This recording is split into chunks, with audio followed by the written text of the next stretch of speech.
খেয়াল করে দেখেন। অনেক দেখেছি, কিন্তু এই চাওয়ালার মতন মানুষ কখনো দেখিনি। ভাই চাটা একটু তাড়াতাড়ি দাও দিন, ভাড়ার সময় চলে যাচ্ছে। এ না ধরো। দাও, চাটা খাই। হঠাৎ চায়ের দোকানের সামনে একটি গাড়ি থামে। কিন্তু কেন? আজকে চাওয়ালার সাথে কি হতে যাচ্ছে?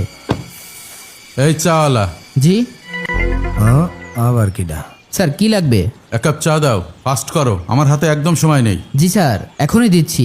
আপনি একটু বসেন। তোমার এই ভাঙা বেঞ্চে আমি বসবো?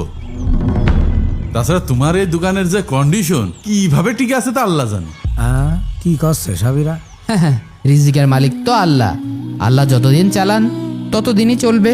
রিজিকির বয়ান কম ছাড়ো, সারা জীবন তো চা ঘুটেই গেলে, সামান্য একটা ব্যবসা তাই বড় করতে পারলে না। সবার কি আর আপনাদের মতন কপাল? স্যার, সবাই কি বড় হয় বলেন? কেউ কেউ এই ছোট দোকানেই খুশি থাকে। এই জন্যই তো তোমরা গরিব থেকে যাও। তোমাদের ভিতরে বড় হওয়ার কোনো ড্রিমই নেই। তা বড় হবা কি করে? দাও, তাড়াতাড়ি চা দাও। বসেন স্যার। দেরি হয়ে গেল। এত অপমানের পরেও চাওয়ালা তাকে চা দিচ্ছে। দাও। চাটা অবশ্য ভালো বানাও, এটা মানতেই হবে। এটা আমার মা শিখিয়েছেন স্যার। মা বলতেন, জীবনে যাই করিস মন দিয়ে করবি। কি আছে রে সব? আসসালামু আলাইকুম। ওয়ালাইকুম সালাম। স্যার, আপনি যদি কিছু মনে না নিতেন তা একটা কথা কথাম। কি কথা বলো? আপনি অয়ন ভাইকে চেনেন না?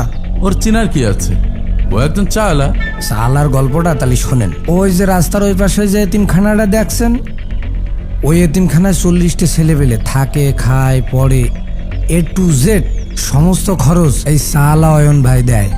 একজন চাওয়ালা চা বিক্রি করে এতিমখানা চালায়? ইম্পসিবল। হ্যাঁ? তুমি মজা করছো? মজা না স্যার, এই শহরে অয়ন ভাইয়ের আরো 3টে চার দোকান আছে, সেখানে 20 জন কর্মচারী কাজ করে। হ্যাঁ? আর এই যে যে দোকানটা দেখছেন, এই দোকানটা সে নিজেই চালায়, কারণ এখান থেকেই তার শুরু। কিন্তু ওই ছেলেটা যে বললো জীবনে ও বড় কিছু করতেই পারেনি। শোনেন স্যার, উনি সবকিছু মুখে বলেন না। উনি কোন নীতিটি বিশ্বাস করে জানেন? ডাইন হাত দান করবে, বা হাত টের পাবে না। উনি এই নীতিটি চলেন। অনেক বড় মনের মানুষ। চাচা চাচা, আমার পরীক্ষার রেজাল্ট দিয়েছে, আমি ক্লাসে ফার্স্ট হয়েছি। মাশাল্লাহ বাবা, আমি বলেছিলাম না আমার দোয়া তোর সাথে সব সময় আছে।